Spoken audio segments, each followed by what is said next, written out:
Welcome to @Cronkite News, your social sharing connection where you choose the news.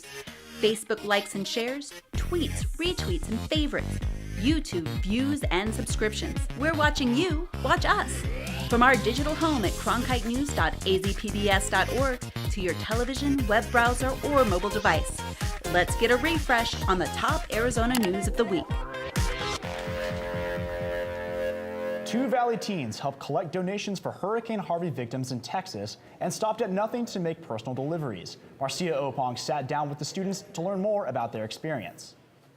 They're trying to be strong for their families and stuff, but you can tell that they definitely experienced something traumatic, like losing their homes, some people losing their children, and it was very sad. I was crying. It was just crazy. They were like, oh, you know, you see it on the news and then it happens to you and it's like a whole nother thing. It's out of this world and you never expect it. Valley Christian High School students Lorena and Johanna Arredondo took a trip to Texas along with their mother to help out those affected by Hurricane Harvey. We collected toiletries for their houses when they get new houses, baby stuff, clothes, jackets, toys, pretty much anything that we have in our houses that we need.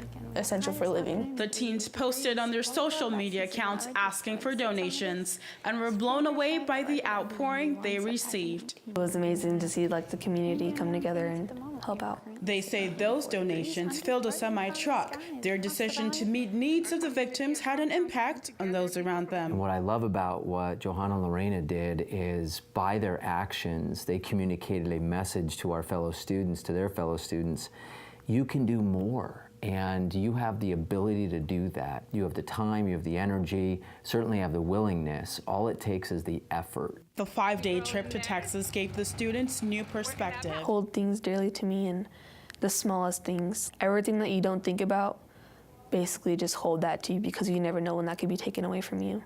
In Chandler, Marcia Opong, Cronkite News. This isn't the last time teens will be helping people in these natural disasters. They will also be holding a fundraiser to send donations to Puerto Rico. If the worst were to happen, could your family afford to pay thousands of dollars for a funeral? Over the past 30 years, the price of funerals in the United States has risen about 228%, almost twice the rate of all consumer goods. Reporter Tim Johns shows us how the prices here in Arizona compare to the rest of the nation. Sam Bueller is a third-generation funeral director who owns Wyman's Cremation and Burial in Mesa, a small funeral home that stresses customer satisfaction. I'm involved in every aspect of the business here. So, for example, from the time that we don't have an answering service, we answer our own phones, we do our own transportation. Because Bueller's business takes care of these things in-house, that's allowed it to buck the trend of rising funeral prices. Wyman's hasn't raised its prices for the past 8 years. But that's not to say there isn't pressure. Prices have risen both nationally and locally, although at different rates. While the average cost of a funeral nationwide is about $6,400, here in Arizona we average about $5,900, a $500 difference. The Arizona Board of Funeral Directors and Embalmers says many people have moved to Arizona from elsewhere, and they often don't want to ship bodies back home, so instead they choose cremation. In Arizona, our cremation averages are above national averages. We are 68% cremation for the last 2 calendar years. We've held steady at 68% cremation. That's really high. No matter what the price, Bueller says it's never too early to start making plans. People don't want to sit around the dinner table and discuss funeral costs. My advice to those group of people would be, do your research, check around, call around to the funeral homes, see how you're treated on the phone. We plan everything in life. Doing so for death could save your family some grief and some money. In Mesa, Tim Johns, Cronkite News. Currently, about 53% of Americans choose to have traditional burials, and 47% choose cremation. Arizona faith leaders called on Senators John McCain and Jeff Flake to battle climate change. Reporter Mia Atkins explains why leaders of Arizona's religious groups believe it's a matter of public health. I'm saying this with tears in my eyes. Please, please, you're at a point now in your careers where you're not beholden to anyone except the voters who elected you. The voters who elected you gave you a mandate. Please honor it. Faith leaders from different religions chastised Arizona senators for backing the Environmental Protection Agency's repeal of the Clean Power Plan. The Clean Power Plan was a step towards reducing carbon pollution from power plants. Arizona faith leaders said at a news conference today the move endangers people's health. And this means talking to our elected representatives about why we believe that business interests should not take priority over our health, safety, and prosperity. Senators Jeff Flake and John McCain did not respond to requests for comment, but in an earlier statement, McCain praised the EPA rollback. This onerous rule would have created millions in compliance costs for Arizona utilities, which would have been forced to pass on costs to Arizona consumers in the form of high monthly energy bills. But those improvements were expected to lower pollution from the plant. Reverend Steve Keplinger said asthma is often a result of pollution. As this continues, of course, that will include loss of human life. Scharfman has one message for the public and the Arizona senators. Do not stand idly by. In Phoenix, Mia Atkins, Cronkite News. A full video of the press conference can be found on our website, cronkitenews.azpbs.org. Los Veteranos de Arizona served as a platform for local Latino veterans to come together and showcase their stories of war through art. Cronkite News reporter Alex Valdez was there and shares why the creators say art can keep Hispanic history and culture alive. When I was in the military, there was a lot of Latinos in there, and they did a good job. Through his art, Vietnam veteran Jim Carubius wants to share the important role Latino service members have had through the years in the military. Proud to be veterans and be part of the history, but we want respect. Respect and honor were some of the main themes visible throughout Los Veteranos de Arizona, an art exhibit that opened over the weekend coinciding with Veterans Day. Local Latino veterans came together to give the South Phoenix community a piece of the battlefield that the three artists say often is forgotten. Jose Giron says he wants younger generations to know certain parts of history that sometimes aren't found in the history books. Every war that America's been in, Latinos' presence has been there. And I want the community to know that and be proud of their heritage and be proud of their service. Making action possible for Southern Arizona says there are currently 500,000 veterans in Arizona. Hispanics make up 10.6% of that population compared to the national average of 5.6%. What did they do when they got out? Did they turn anti-American? No, they built American legions, neighborhoods, became teachers, became leaders. One thing these veterans all agree on, the color of your skin or where you come from doesn't matter on the battlefield. But during combat, didn't matter if you were black, white, or purple, you know, we were all brothers. In Phoenix, Alex Valdez, Cronkite News. Now, if you'd like to see the show, Los Veteranos de Arizona exhibit is currently on display at the Sagrado Galleria until November 29th. To become a firefighter, there's a strenuous physical exam, but I learned even after they earn their spot in the department, the training doesn't stop. A firefighter's work doesn't stop at the station door. Though they may be off duty, firefighters still have to train to be able to handle the harsh conditions they could face next shift. Physical fitness is one of the most important things we have. According to a 2010 University of Maryland study, aerobic fitness and resistance to muscle fatigue are the two key areas for firefighters to pass a physical fitness test. Tempe Fire Medical Rescue requires our members to do physical training for at least 1 hour per day. Usually crews take care of that in the morning, get their day started. If you are Tier 4, the least physically fit, we will remove you from frontline service. Don't stop, you're almost there. While many firefighters may exercise through different activities, the Great Ape Gym in Phoenix focuses on fitness through skills courses designed for firefighters by firefighters. At first, it started just really small, just a couple firemen in the backyard of somebody's house working, and more people kept showing up, Now all of these courses here give firefighters and people who want to join the academy a little bit of a taste of what they could be facing every day while trying to battle a fire. There's no real place for us to go to hone these skills except for something like this. Practicing the skills before needing them can also save a firefighter's life. From lifting, cardio, and doing these skills courses helps prevent those injuries from occurring. However, too much physical fitness can also create a problem. We don't want our firefighters to expend themselves in physical training and not be able to respond physically to calls. A fitness balance designed to save lives. Try to do what we said we would do in our job interviews, is make the fire department better, make the process better, and this is our attempt at doing that. 1, 2, 3, hey!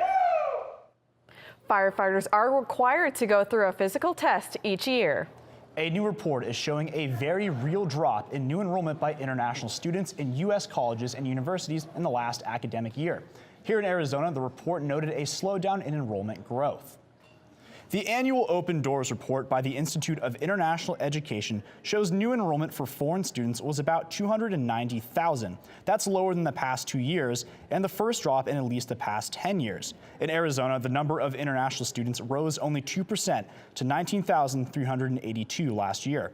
Those enrollments were down sharply from double-digit growth in recent years. ASU leads all public universities in number of international students in the nation. It has 13,164 foreign students. That number trails only New York University, University of Southern California, Columbia, and Northeastern University. An ASU spokesman says it's seen a nearly 200% increase in international enrollment in the last 10 years.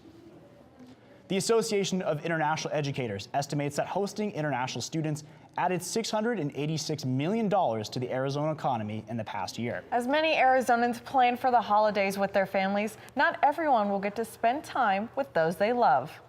Cronkite News reporter Bridget Dowd traveled to Fort Huachuca, the U.S. Army Intelligence Center, to find out how soldiers will be spending their Thanksgiving. For many of the soldiers here at Fort Huachuca, this is their first Thanksgiving that they're spending away from their families, and the Adopt a Soldier program gives them a chance to have some home-cooked hospitality. Soldiers here are trained in military intelligence and maintain rigorous daily schedules. As many Americans will travel to reunite with relatives this month, troops don't always have that luxury. Because we have such a high training population here, a majority of our soldiers won't be able to go home for Thanksgiving. They're saving up their leave and their money and their time to go home at Christmas shortly afterwards, but Thanksgiving is a little bit tough. Instead, soldiers at the Army base will be matched with community members through the Adopt a Soldier program and will eat Thanksgiving dinner in the comfort of a home. Cochise County here in southern Arizona has one of the highest veterans populations in the nation. And so our community wants to maintain that connection with our service members. Linton says they often have more families who want to take someone in than they have soldiers. The program also gives them a break from the dining hall food they eat every day. It also matches soldiers to families with similar dietary preferences. We have soldiers who are vegetarian or vegan. We've had families that have come forth and said, hey, we celebrate a vegetarian Thanksgiving. We invite those soldiers into our homes. With full stomachs and a little love from their adopted families, the soldiers will return to the base to continue their training. In Sierra Vista, Bridget Dowd, Cronkite News. Spinning out a Mustang, texting while driving, and wearing impairment goggles while driving. These are just some of the paces teen drivers are being put through. Reporter Sydney Eisenberg is live in downtown Phoenix with a look at how these exercises are helping young drivers. The Ford Driving Skills for Life program is making a stop here in Phoenix during its national tour. And while spinning out a Mustang may be fun for teenagers, it actually gives them valuable experience they may have only gotten if they were involved in an accident. Connie Chastain is a mother of 3 boys, 2 of whom are able to drive. She says she has already experienced what many parents of driving teens fear. Loss of control during a rainstorm. It's something we don't get very often here, so inexperience came into play. He didn't the whole braking system, and he locked up the brakes. Everyone was fine, but we did come and do this afterwards. So that was a driving force. At the time, Chastain brought her oldest son to the Ford Driving Skills for Life driving program. Now that her middle son is licensed to drive, she's brought him to the program too. Statistics show that 60% of vehicle crashes of newly licensed drivers are due to inexperience. So that's what we're doing. We're providing some experience to newly licensed drivers. Now out here on the course, students can learn everything from what it's like to drive impaired using driver impairment goggles to even skid recovery in one of these 2015 Mustangs. The Ford Driving Skills for Life program is putting teens behind the wheel with a professional driving instructor. Don't hit none of my little orange people. On a closed course at the Phoenix Fire Training Academy. All 4 of the hands-on activities give teen drivers knowledge in vehicle handling, hazard recognition, speed and space management, and distracted or impaired driving. Do better this time. All factors that typically lead to accidents among young drivers. Chastain says she is happy someone is able to give her newly licensed drivers some much-needed experience. No matter how much you're out with them, for that 6 months they have their permit, they don't get enough experience in to make you feel, like great. The program plans to help approximately 1,000 teen drivers during its stop in Phoenix. Now the Ford Driving for Life skills, will be located at the Phoenix Fire Training Academy through November 12th. Newly licensed teens as well as their parents are invited to attend. Live in Phoenix, Sydney Eisenberg, Cronkite News. And if you're looking for something else to do this weekend, the Can-Am 500 is heading to Phoenix Raceway on Sunday. This weekend's race will be the last one before the track officially changes its name. But that's not the only thing that's changing. Reporter Kyle Wilcox caught up with NASCAR legend Rusty Wallace to find out how renovations could improve the racing experience. Phoenix Raceway will be a very different track in 2018. Not only will it have a new name, ISM Raceway, the layout and fan experience will be unlike anything in its history. New grandstands, luxury suites, and a bar and grill are all under construction. The fans have supported NASCAR for so long now, they deserve this. And so this is going to be one of the most modern facilities in all of motor racing. One of the central parts of the renovation, an infield fan zone, will bring fans closer to the action and provide access to the driver garages. I like to say it's sort of like Disneyland meets NASCAR, and it'll really give the fans an opportunity to step behind the curtain, so to speak, and really see kind of an insider's view to what happens with the race teams. Avondale Mayor Kenneth Weiss is understandably excited about the improvements coming to the track that has called the city home for 53 years. A city of 83,000 people, the economic impact is huge, not just from the sales tax revenue, but again, you're going to have 3 races a year, and the NASCAR races are going to bring 100,000 people to the city each time. How do you get that exposure except for a Super Bowl? $178 million is what it cost for the redevelopment of Phoenix Raceway. The track has been under construction for several months now and is expected to be fully completed by November of 2018. The start-finish line will be moved into what is now Turn 2, which is also where the new grandstands are being built. The old grandstands along the straightaway will be demolished and pit road will also be shifted over.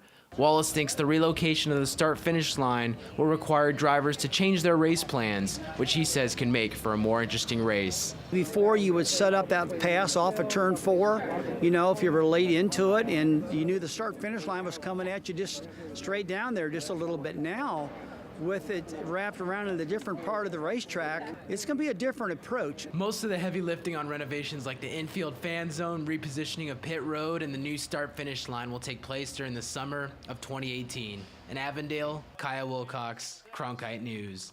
U.S. Attorney General Jeff Sessions continues to defend President Donald Trump's decision to roll back an Obama-era immigration executive order known as DACA, or Deferred Action for Childhood Arrivals. Reporter Tyler Paley met a local boxer whose life could be turned upside down by the president's decision.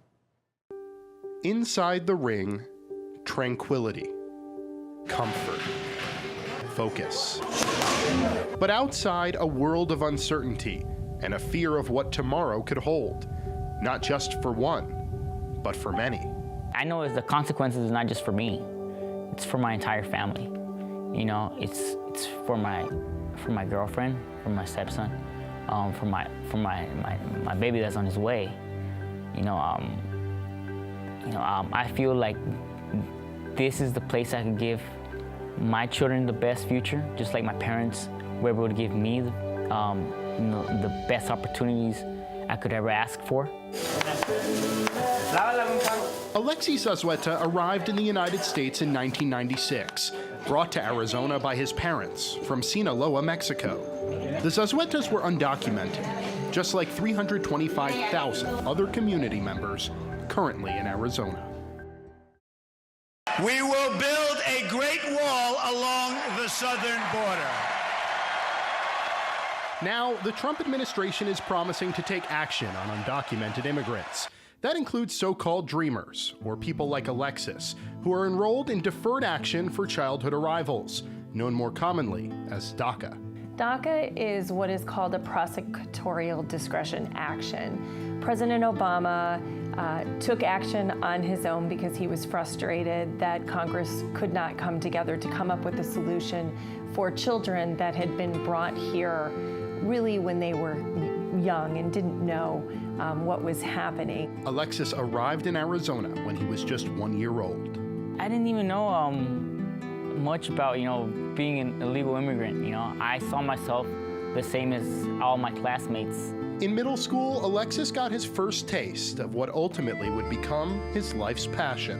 I remember one day when I was 12, I went to the swap meet with my dad. When I saw a pair of boxing gloves, I asked him, Dad, can I get some of those pairs of boxing gloves? I believe they were probably like $10, and he bought me 2 pairs so I could find my brother. And with that, he instantly fell in love with the sport. When he first started boxing, I couldn't even look at him.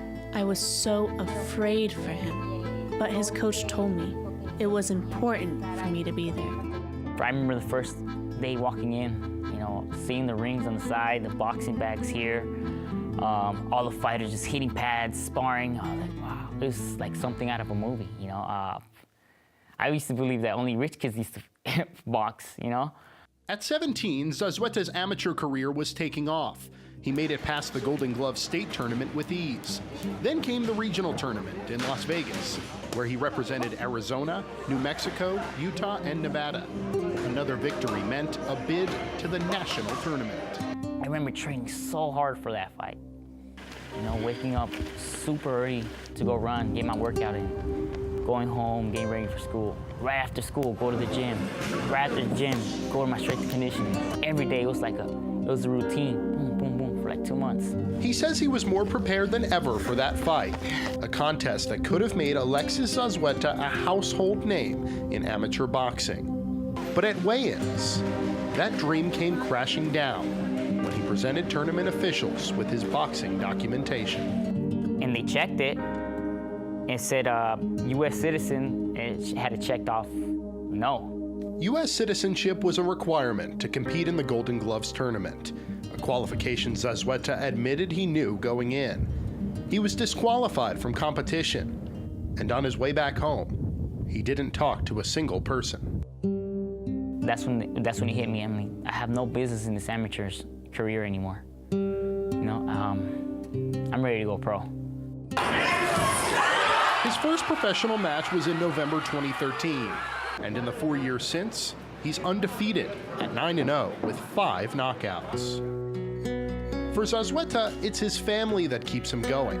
The 22-year-old not only has his parents and 4 siblings, but he's the breadwinner for a family of his own. He has an 8-year-old stepson named Daniel, and his girlfriend Paula is pregnant with their first child.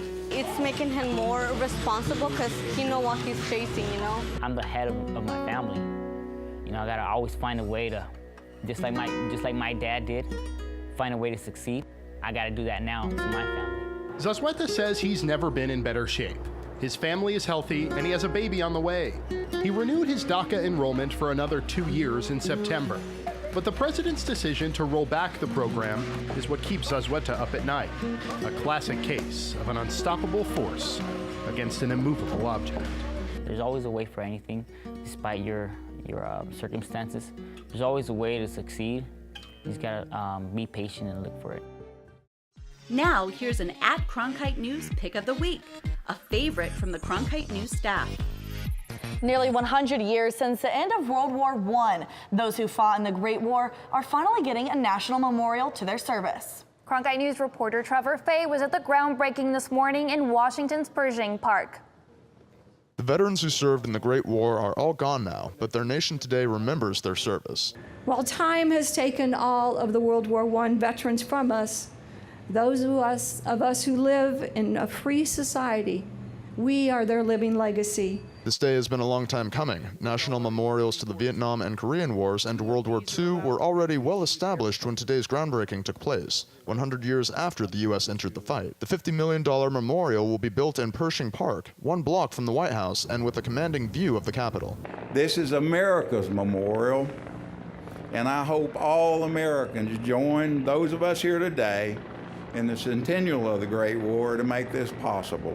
It will be a contemplative, park-like setting taking up much of a city block, a place for people to reflect, like the descendants of the more than 11,000 Arizonans who fought in that war. It's wonderful that Arizonans will now have a place to be able to come here and recognize their family members who took part of the Great War. Veteran Terry Hamby closed the ceremony by brushing off his drill sergeant voice to address the cadets who handed ceremonial shovels to the dignitaries here. General Milley, as an American soldier and a former drill sergeant, may I have permission to post the shovelers? Shovelers, post! The World War I Centennial Commission says the memorial is part of its mission to educate Americans about the forgotten war and celebrate the memory of those who served. That's the country that we live in. That's the people that we are today that want to remember and recognize and have a place to honor them. And I think it's an amazing thing. Pride is what comes in, is oozing out of our hearts today. The memorial is scheduled to be dedicated a year from now, the 100th anniversary of the Great War's end. In Washington, Trevor Fay, Cronkite News. Cronkite News tracks your likes, tweets, and shares from all our social sites to bring you this special at Cronkite News, our weekly refresh. Join the conversation so you choose the news. Like us on Facebook, follow us on Twitter, subscribe to us on YouTube, and log on to cronkitenews.azpbs.org for top Arizona stories anytime.